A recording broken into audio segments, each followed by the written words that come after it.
Good evening and welcome to NTD UK News. I'm Stuart Lees and here are today's top stories. Masks will remain mandatory on London transport despite government plans to lift most restrictions. We talked to a clinical psychologist about face masks and how effective they are as an intervention.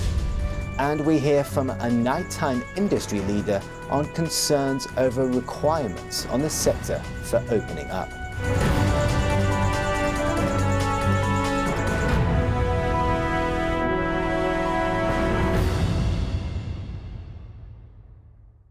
The legal requirement for masks in England will be lifted from 19th of July, but they will still be mandatory on London's public transport network. A minister says this is in line with the government's expectations. NTD's El Rhodes has the story. Masks will remain mandatory on London's public transport system after July the 19th, despite the UK government's plans to lift most lockdown restrictions from that date in England. Transport for London, chaired by Mayor Sadiq Khan, will continue to require face coverings on buses, trains and other parts of the transit system. I think after Monday we should continue making it compulsory to wear a face mask on public transport where often you can't keep your social distance. It adds an additional layer of protection but also reassurance. Khan says masks will be a condition of carriage. That's a contractual agreement between the passenger and Transport for London. Enforcement officers will be able to stop passengers without a face covering from using London Transport. Transport Secretary Grant Shapps says compulsory mask wearing on London Transport is in line with the government's expectations. It will be a condition of carriage for various different transport organisations, of which TfL, which tend to have crowded commuter trains, may well, I actually said this, they may well want to have it as a condition of carriage. Shapps backs the move and says the government expect transport operators will have their own requirement based on how busy they are. Whilst we're going from this being a legal requirement to guidelines, we do expect individual carriers, the transport organisations, to make sure that they are putting in place whatever's appropriate for their network. The requirement will mean passengers on all services, including the tube, bus and rail, need to continue to wear a face covering in stations and for the duration of their journey unless they are exempt.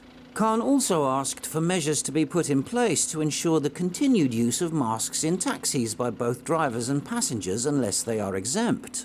El Rhodes, NTD News.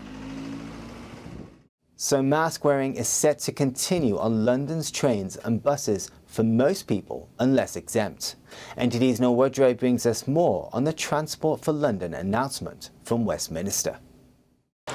Earlier this month, the Prime Minister said the country would move away from a system of very elaborate government rules to one in which people can exercise personal responsibility towards their decisions. But this week, ministers have already started to soften that message in relation to transport. Sajid Javid said on Monday that it's expected and recommended that people wear face coverings unless exempt in crowded indoor settings. From Monday, most passengers using the tube will still need to wear one of these. London Mayor Sadiq Khan says it's an imperfect solution to ask Transport for London to enforce mask wearing as a condition of carriage. He said they're also working on passing a bylaw to make it become law. TfL says over the past year, enforcement officers have stopped more than 210,000 from getting on the network until they put on a face covering. And over 3,000 were ejected from services. Ridership on underground trains stands at roughly 40–45% of pre-pandemic levels. In the rest of the country, the public will not be compelled by law to wear masks in indoor enclosed spaces from Monday. Neil Woodrow, NTD News, London. Ministers say there's still an expectation for the public to wear masks even after restrictions are lifted. But are face coverings effective and will people continue to wear them? NTD's Jane Well brings us this report.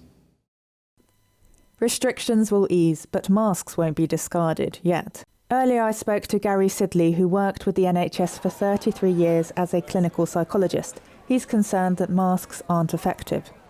I've noticed that some studies say face masks are effective and other studies say they're not effective. So what's your take on that? Yeah, it's quite a mixed bag, isn't it? It's quite a very contentious issue. I think the overall conclusion is that if you focus on the more robust studies in real world settings, then I think the conclusion is that the evidence is at best weak and inconsistent that masks actually have any significant impact on reducing viral transmission. Some of the studies that support it tend to be kind of laboratory-based or modelling studies, or using high-quality medical masks that are worn correctly all of the time, and that doesn't really reflect the real world, in my opinion. For me, though, I think probably the most important issue is that masks are not a benign intervention. He says that mask wearing is contributing to heightened levels of fear and friction in society. I feel that, yeah, there's a divide between some people who want to wear a mask and people who don't want to wear a mask. And it seems that each side is kind of uncomfortable about the other's decision. So yes, how has that come about? I think that's right. I think you make a really good point, but it does feed in again to the psychological strategies that are being used to get people to comply. I mentioned one of them being normative pressure. Another one is around ego. Again, just to briefly explain, human beings like to believe that they're good and virtuous. We like to. That's our self-image. It's a nice self-image if we think we're a good person. And again, very skillfully, the behavioural scientists have managed to put out the message that following the regulations, including masks, is akin to being a virtuous person, a good person. So this has been a major contributor, I believe, to some of the friction that you do get between the masked and the non-masked, because it comes on as like a religious symbol and an icon of the ones that are doing good, the people who are masked, and the miscreants, those non-conformists who are kind of the baddies in all this. And I think that is, again, a really potent way of getting people to conform. So masks are a really powerful way of getting people to follow the rules. We asked people if they'd continue to wear face masks after July the 19th. Here's what they had to say. I mean, it's so hot today, and wearing a mask is a pain. But, for me, whilst I'm pregnant, I'm just going to keep it on. Yeah, but I might change my mind and have a vaccine and then just whip it off. Personally, I think just on the whole, it's probably fair enough to still be wearing masks where it's deemed mandatory, on the tubes and the trains. I haven't really bothered the whole time, to be honest, so it doesn't bother me. I think that people should be free to do, use their common sense and to think, will I wear a mask? Will I not wear a mask? I think it's up to them. It seems incredibly arrogant and disrespectful to people who work in the NHS to suddenly put them at risk when there's no medical fact on why we should not have. There's nobody said, you shouldn't wear face masks anymore because it's proved they don't work.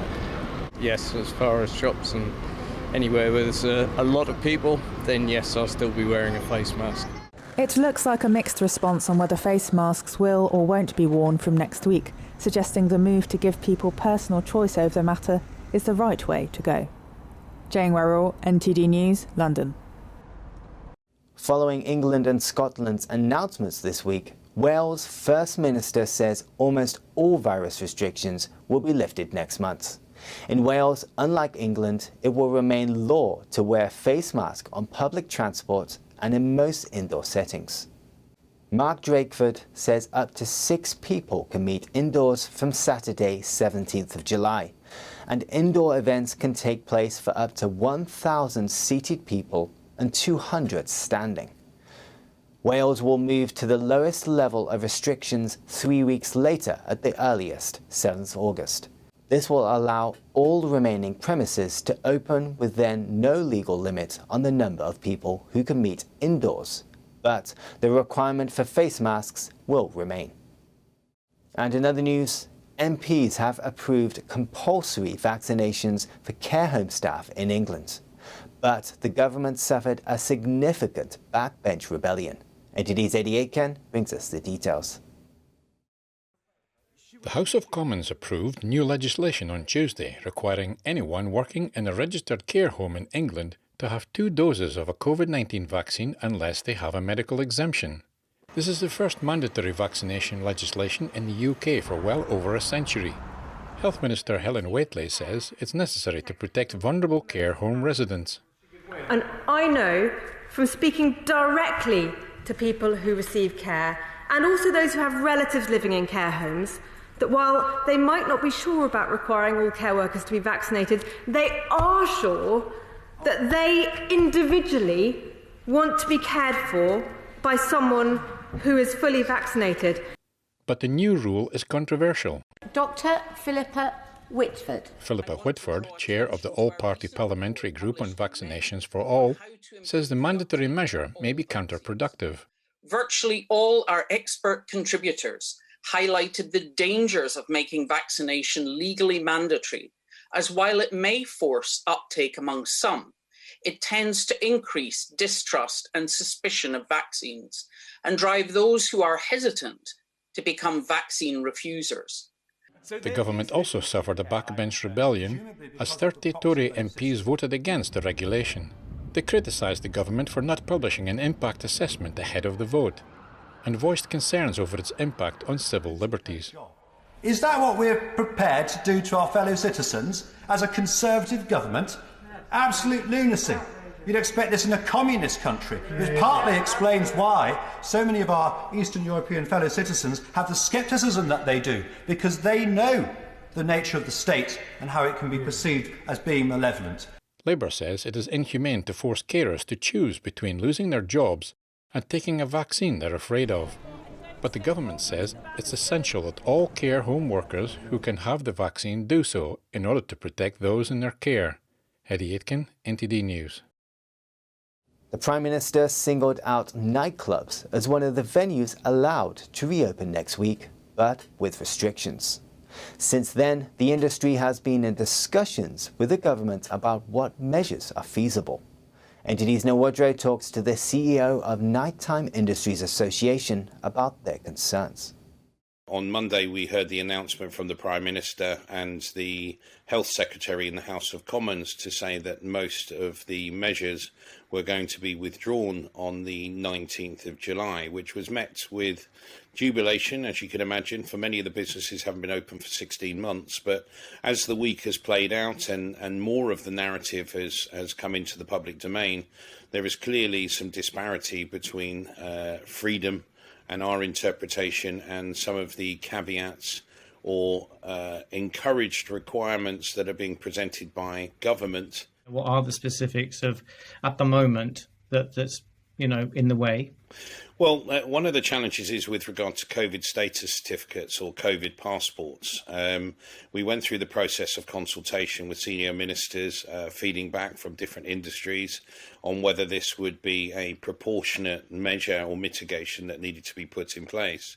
The government report concluded that the impact of implementing this sort of measure would be disproportionate to the public health benefit. So from our perspective, we were very clear that that had been put to one side and wasn't going to come into the narrative.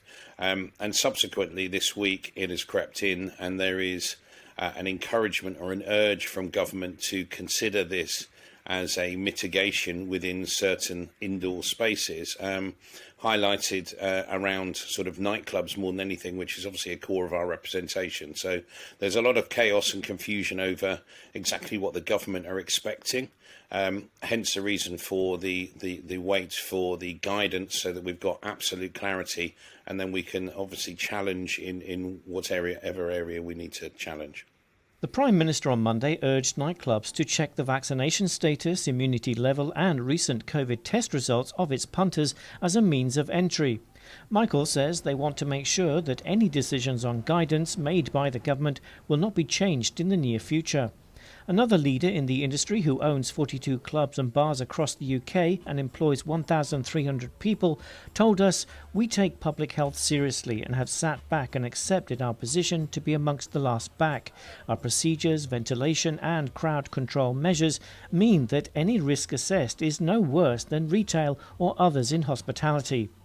The government decision was expected yesterday, but the industry are still waiting, with Monday the 19th only a few days away.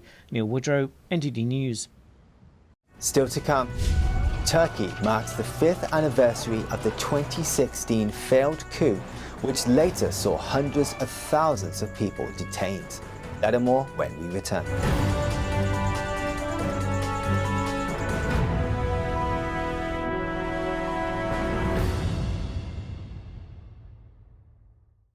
Thank you for watching our daily news show on YouTube. You can also watch our other programming on channel 190 on Sky TV or on Freeview via channel box on channel 271.